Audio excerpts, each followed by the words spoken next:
4 अप्रैल की सुलगती दोपहरी में राजस्थान के जिला बूंदी के कलेक्ट्रेट में विजय कुमार पहली बार आया था। उसकी उम्र तकरीबन 35 साल के आसपास रही होगी। वह सेना में नायब सूबेदार था। फौजी होने के बावजूद कलेक्टर ममता शर्मा के चैम्बर में प्रवेश करते ही पता नहीं क्यों उस पर घबराहट हावी होने लगी थी और दिल बैठने लगा था। जिला कलेक्टर के सामने खड़े होते ही उसके पैर कांपने लगे और पूरा बदन पसीने से तरबतर हो गया। आखिरकार हिम्मत जुटाकर अपना परिचय देने के बाद वह बोला, मैडम 8 जनवरी 2018 को मेरे माता पिता की निर्दयता से हत्या कर दी गई। पुलिस ना तो आज तक उनके शवों को बरामद कर पाई और ना ही इस मामले में निष्पक्षता से जांच की गई। मैं पुलिस के बड़े अधिकारियों से भी मिल चुका हूं, लेकिन कहीं कोई सुनवाई नहीं हो रही है। हत्यारे छुट्टे घूम रहे हैं। इतना ही नहीं, वे इस कदर बेखौफ हैं कि मुझे और मेरे परिवार को भी जान से मारने की धमकी देते हैं। कहते कहते विजय कुमार की आंखों से आंसू टपकने लगे। हिचकियां लेते हुए उसने कहा, मैडम मेरे सैनिक होने पर धिक्कार है। कानून की बेरुखी और जलालत झेलने से तो अच्छा है कि मैं अपने परिवार समेत आत्महत्या कर लूं। ऐसी जिंदगी से तो मौत भली, हम तो बस अब इच्छा मृत्यु की अनुमति चाहते हैं। यह कहते हुए उसने जिला कलेक्टर की तरफ एक दरख्वास्त बढ़ा दी जो महामहिम राष्ट्रपति को लिखी गई थी। उस दरख्वास्त में विजय कुमार ने परिवार सहित इच्छा मृत्यु की अनुमति देने की मांग की थी। जिला कलेक्टर ममता शर्मा ने एक बार सरसरी तौर पर सामने खड़े युवक का जायजा लिया। उनकी हैरानी का पारावार नहीं था, लेकिन जिस तरह पस्ती की हालत में वह अटपटी मांग कर रहा था, उसके तेवरों ने एक पल को तो उन्हें हिलाकर रख दिया था। वह बोली, कैसे फौजी हो तुम, जानते हो इच्छा मृत्यु की कामना कायर करते हैं, फौजी नहीं करते हैं। हौसला रखो और पूरा वाकया मुझे एक कागज पर लिखकर दो। याद रखो, कानून से ऊपर कोई नहीं है। तफ्तीश में 1000 अड़चनें हो सकती हैं। गुत्थी सुलझाने में वक्त लग सकता है। तुम लिख कर दो, मैं इसे देखती हूं। अब तक सामान्य हो चुके विजय कुमार ने सहमति में सिर हिलाया और कलेक्टर के चैम्बर से बाहर निकल गया। आखिर ऐसा क्या हुआ था कि एक फौजी का देश की कानून व्यवस्था से भरोसा उठ गया और वह अपने परिवार समेत इच्छा मृत्यु की मांग करने लगा। सब कुछ जानने के लिए हमें 1 साल पहले लौटना होगा। विजय कुमार राजस्थान के बूंदी जिले के लाखेरी कस्बे का रहने वाला है। लाखेरी स्टेशन के नजदीक ही उसका पुश्तैनी मकान है, जहां उसके माता पिता हजारीलाल और कैलाशीबाई स्थायी रूप से रहते थे। हजारीलाल के लाखेरी स्थित मकान में नवल किशोर नामक किराएदार भी अपने परिवार के साथ रहता था। उसकी बाजार में किराने की दुकान थी। हजारीलाल के 2 मकान कोटा में थे। कोटा के रायपुरा स्थित निधि विहार कॉलोनी में उनके बेटे विजय कुमार का परिवार रहता था। उसके परिवार में उसकी पत्नी ममता और 2 छोटे बच्चों के अलावा उसका छोटा भाई हरिओम था। विजय सेना में नायब सूबेदार था और उसकी तैनाती चाइना बॉर्डर पर थी। विजय छुट्टियों में ही घर आ पाता था। हजारीलाल का मझला बेटा विनोद इंदौर की किसी इंडस्ट्री में गार्ड लगा हुआ था। हजारीलाल का एक और मकान रायपुरा से तकरीबन 1 किलोमीटर दूर DCM चौराहे पर स्थित था।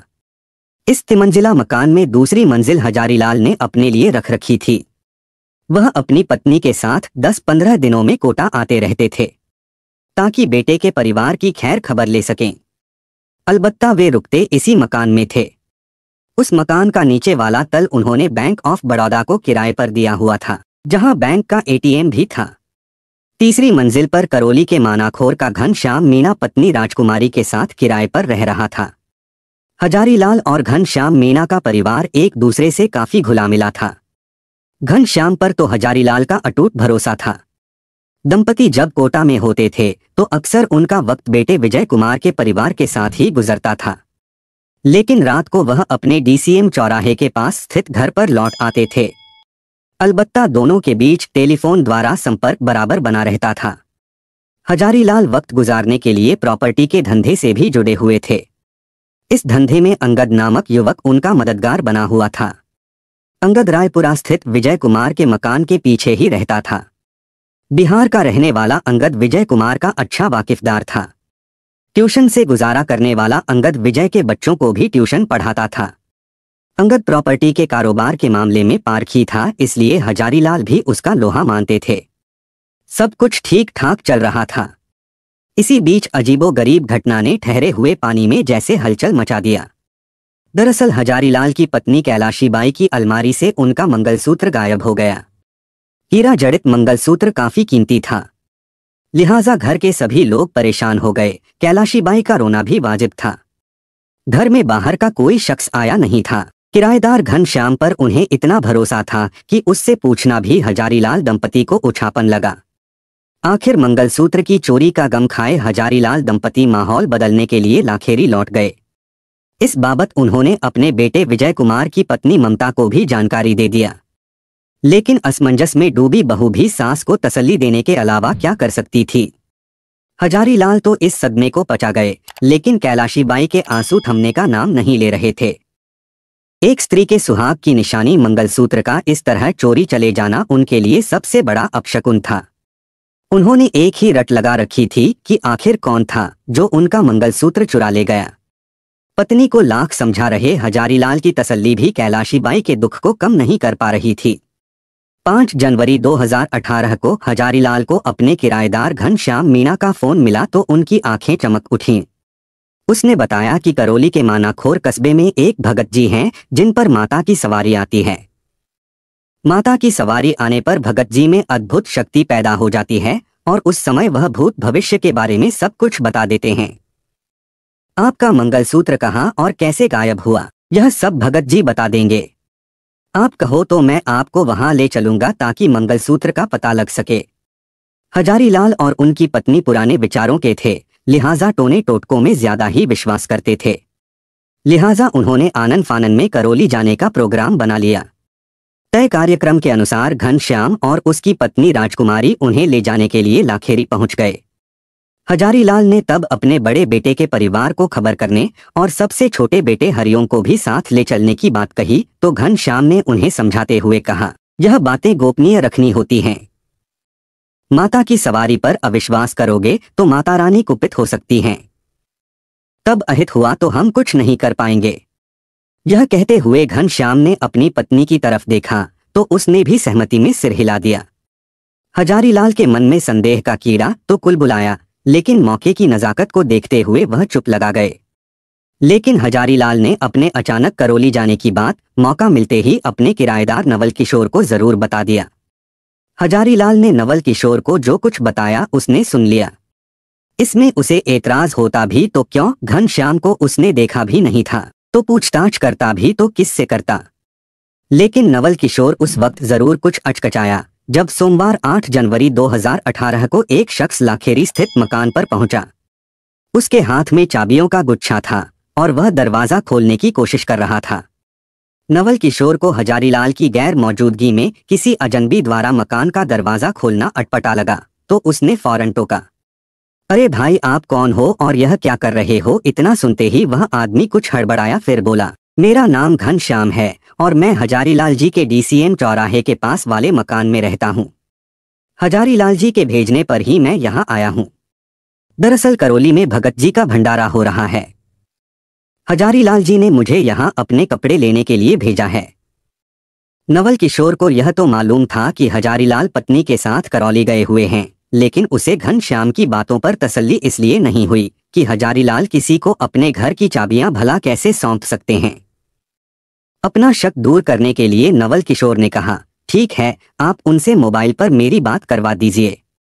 घनश्याम ने यह कहकर नवल किशोर को निरुत्तर कर दिया कि गांव देहात में नेटवर्क काम नहीं करने से उनसे बात नहीं हो सकती। नवल किशोर की शंका दूर नहीं हुई। उसने एक पल सोचते हुए कहा, तो ठीक है, कोटा में हजारीलाल जी के बेटे बेटियां रहते हैं, उनसे बात करवा दीजिए। घनश्याम ने यह कहकर टालने की कोशिश किया कि उनका बेटा तो चाइना बॉर्डर पर तैनात है और कोटा में रह रही उसकी पत्नी का मोबाइल नंबर मुझे मालूम नहीं है। लेकिन नवल किशोर तो जिद ठाने बैठा था। उसे घनश्याम की नानुकर खटक रही थी, वह अपनी शंका दूर करने पर तुला था। उसने कहा, ठीक है, उनकी पत्नी का नंबर मुझे मालूम है, मैं उनसे बात कर लेता हूं। घनश्याम कोई टोका टाकी करता, तब तक नवल किशोर अपने मोबाइल पर विजय कुमार की पत्नी ममता का नंबर मिला चुका था। लेकिन संयोग ही रहा कि ममता का फोन स्विच्ड ऑफ निकला। आखिर हार कर नवल किशोर ने घनश्याम से कहा, कोटा में हजारीलाल जी के परिवार का कोई तो होगा जिसका नंबर आपको मालूम होगा। घनश्याम ने अचकचाते हुए कहा, हाँ, उनकी बेटी माया का नंबर मालूम है। ठीक है, तो फिर उन्हीं से बात करवा दो, कहते हुए नवल किशोर ने घनश्याम के चेहरे पर नजरें गड़ा दिया। मोबाइल पर माया इस बात की तस्दीक तो नहीं कर सकी कि उसके पिता करौली गए हुए हैं और किसी को उन्होंने कपड़े लाने के लिए भेजा है। अलबत्ता इतना जरूर कह दिया कि घनश्याम हमारे कोटा वाले मकान में किराएदार हैं। मैं इनको जानती हूँ। अगर ये माँ बाबूजी के कपड़े लेने के लिए आए हैं तो ले जाने देना, लेकिन बाद में चाबी अपने पास ही रख लेना। नवल किशोर को अब क्या ऐतराज होना था। घनश्याम रात को वहीं रुक गया और बोला कि सुबह को हजारीलाल जी के कपड़े आदि लेकर चला जाएगा।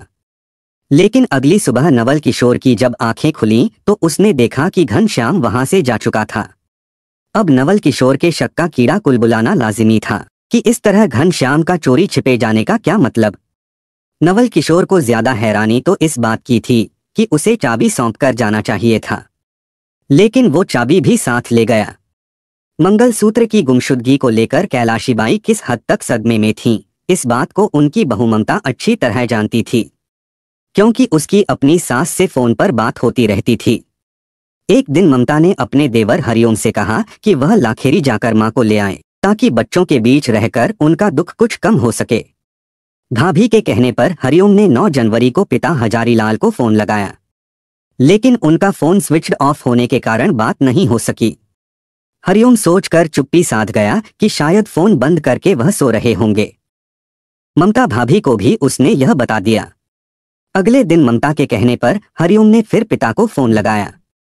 उस दिन भी उनका फोन बंद मिला।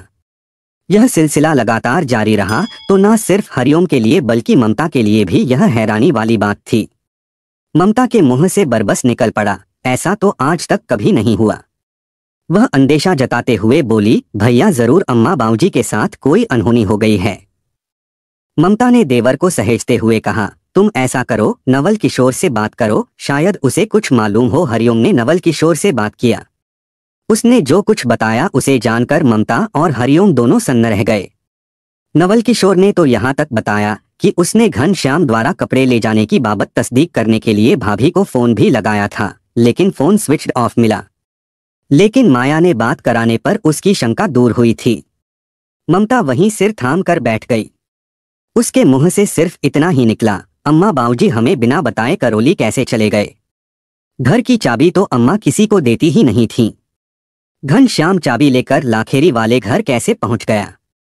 इसके बाद तो मंगलसूत्र की चोरी को लेकर भी ममता का शक पुख्ता हो गया।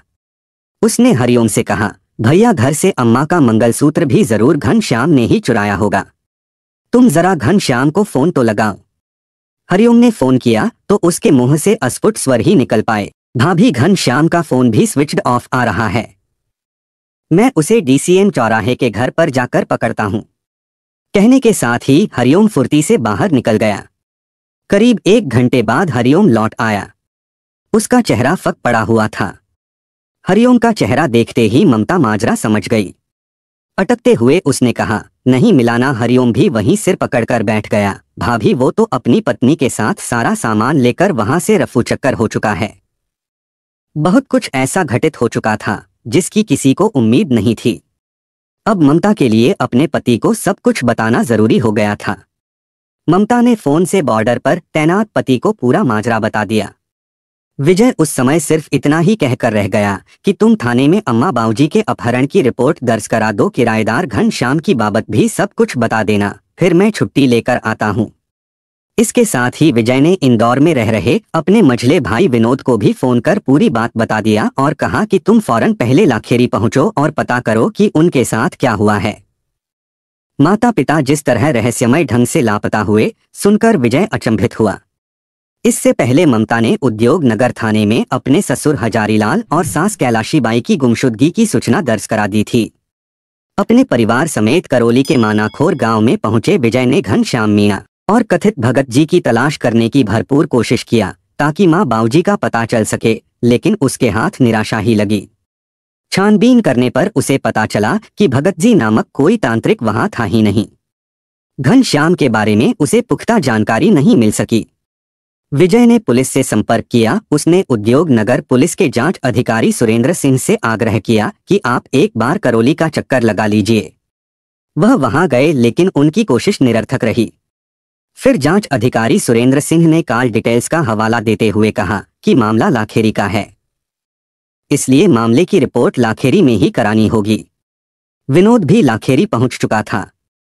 उसने भाई विजय को जो कुछ बताया उससे रहस्य होश भी फाख्ता हो गए। घर की अलमारियों और संदूक के ताले टूटे पड़े थे। उनमें रखे हुए अचल संपत्तियों के दस्तावेज, सोने चांदी के जेवर और नकदी गायब थी। इससे स्पष्ट था कि कपड़े लेने के बहाने आया घनश्याम सब कुछ बटोर कर ले गया। 27 जनवरी 2018 को विजय ने लाखेरी थाने में मामले की रिपोर्ट दर्ज करवाते हुए घनश्याम मीणा पर ही अपना शक जताया। इस मौके पर विजय के साथ आए उसके भाई विनोद ने चोरी गए सामान का पूरा ब्यौरा पुलिस को दिया। पुलिस ने रिपोर्ट में की धारा 365 व 380 और दर्ज करके जांच एसआई नंदकिशोर के सुपुर्द कर दिया। दिन रात की भागदौड़ के बावजूद पुलिस के हाथ कोई ठोस सुराग नहीं लगा।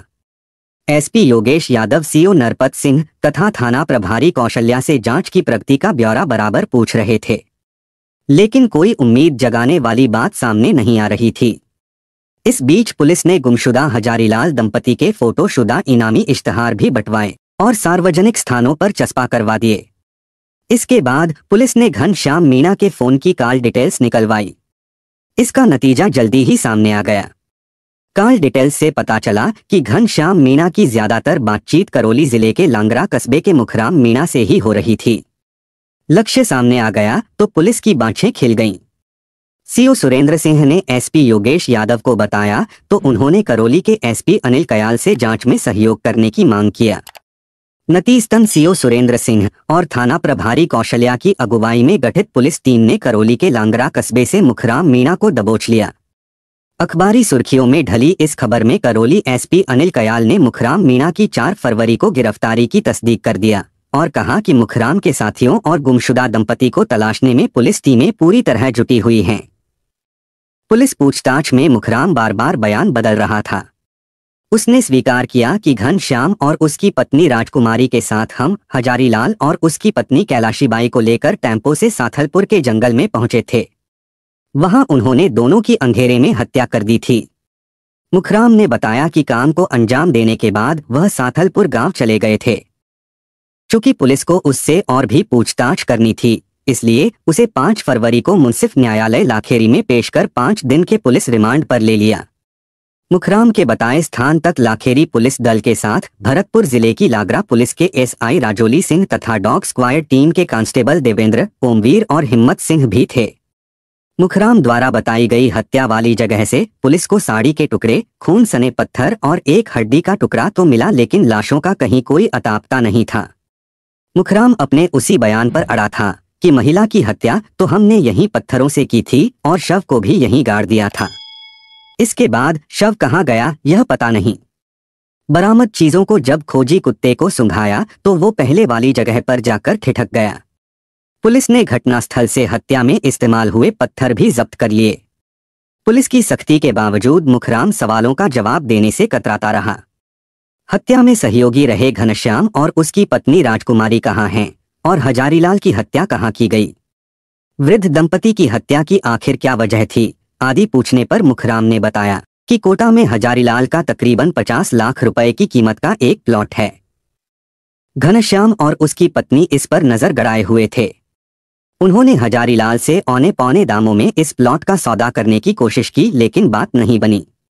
उस प्लॉट को हड़पने के लिए ही उनके मारने की योजना बनाई थी। उन्होंने मुझे अच्छी रकम देने का वादा कर इस योजना में शामिल किया था। पुलिस ने आखिर तेवर बदलते तो मुखराम ने मुंह खोलने में देर नहीं किया। उसने बताया कि हजारीलाल की हत्या साथलपुर के पास स्थित धमनिया के जंगल में की थी। धमनिया जंगल में मुखराम की बताई गई जगह पर हजारीलाल के कपड़े और खून सने पत्थर तो मिले, लेकिन शव नहीं मिला। घनश्याम मीणा और उसकी पत्नी राजकुमारी के बारे में पूछा तो उसने बताया कि घनश्याम अपनी पत्नी के साथ केरल के कालीघाट में रह रहा है। मुखराम से विस्तार से पूछताछ करने के बाद पुलिस ने उसे कोर्ट में पेश कर जेल भेज दिया। घनश्याम मीणा और राजकुमारी को गिरफ्तार करने के लिए एक पुलिस टीम कालीघाट रवाना हो गई।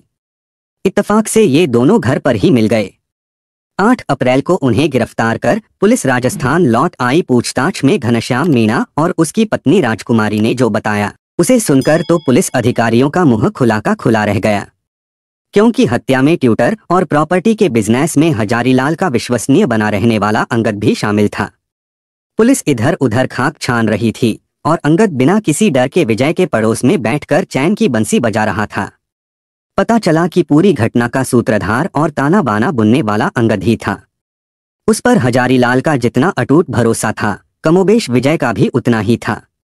घर पर बेरोक-टोक आने जाने और मीठी बातों से रिझाने वाले अंगद पर शंका होती भी तो कैसे, जबकि सच्चाई यह थी कि डीसीएम इलाके में हजारीलाल के लगभग 50 लाख के प्लॉट पर अंगद की शुरू से ही निगाहें थीं। विश्वसनीयता की आड़ में अंगद इस प्लॉट को किसी तरह फर्जी दस्तावेजों के जरिए हड़पने की ताक में था, लेकिन हजारीलाल पर उसका दाव नहीं चल पा रहा था। आखिरकार उसे एक ही रास्ता सूझा कि हजारीलाल दंपति को मौत के घाट उतार कर ही यह प्लॉट कब्जाया जा सकता था। अपनी योजना का ताना बाना बुनते हुए उसने पहले घनश्याम मीणा को उनके डीसीएम चौराहे के पास स्थित घर में किराए पर रखवाया, फिर मियां को उनका विश्वास जीतने में भी मदद किया। आखिरकार जब हजारीलाल का घनश्याम पर अटूट भरोसा हो गया तो पहले उसने किसी तरह कैलाशीबाई का कीमती मंगलसूत्र चोरी कर लिया। मंगलसूत्र की चोरी से हताश निराश दंपति को जाल में फंसाने के लिए तांत्रिक तक पहुंच बनाने का पासा फेंका। अंगद ने घनश्याम से कहा कि वह योजना में किसी विश्वसनीय व्यक्ति को मोटे पैसों का लालच देकर शामिल कर ले। तब घनश्याम ने करौली के रहने वाले अपने एक वाकिफकार मुखराम को योजना में शामिल किया। सारा काम घनश्याम, राजकुमारी और मुखराम ने ही अंजाम दिया। अंगद तो अपनी जगह से हिला भी नहीं। पुलिस ने कोटा से अंगद को भी गिरफ्तार कर लिया। पूछताछ में उसने अपना अपराध स्वीकार कर लिया। पुलिस ने भले ही हत्या की गुत्थी सुलझा लिया, लेकिन लाख सिर पटकने के बाद भी शव बरामद नहीं किए जा सके। कहानी लिखने तक चारों अभियुक्तों की जमानत हो चुकी थी। कानून के जानकारों का कहना है कि जब लाश ही बरामद नहीं होगी तो अभियुक्तों को सजा कैसे मिलेगी। सवाल यह है कि हर तरह से समर्थ पुलिस आखिरकार हजारीलाल दंपति के शव बरामद क्यों नहीं कर सकी। विजय कुमार तो दोहरे आघात से छटपटा रहा है। एक तो वृद्ध माता पिता की निर्मम हत्या, फिर शवों की बरामदगी तक नहीं हुई। विजय का दुख इन शब्दों में फूट पड़ता है कि कैसा बेटा हूँ, माँ बाप की हत्या हुई और मैं कुछ नहीं कर पाया, उनकी अंत्येष्टि तक नहीं हो सकी। विजय मंत्रियों से लेकर उच्च अधिकारियों तक से इंसाफ की दुहाई दे चुका है, लेकिन उसकी कहीं सुनवाई नहीं हो रही थी। एक तरफ तो विश्वास और इंसाफ की हत्या का दर्द, तो दूसरी तरफ हत्यारे बेखौफ घूमते हुए उसे मुंह चिढ़ा रहे हैं। ताज्जुब की बात तो यह है कि कलेक्टर से गुहार लगाने के बावजूद भी इस केस में कोई प्रगति नहीं हुई।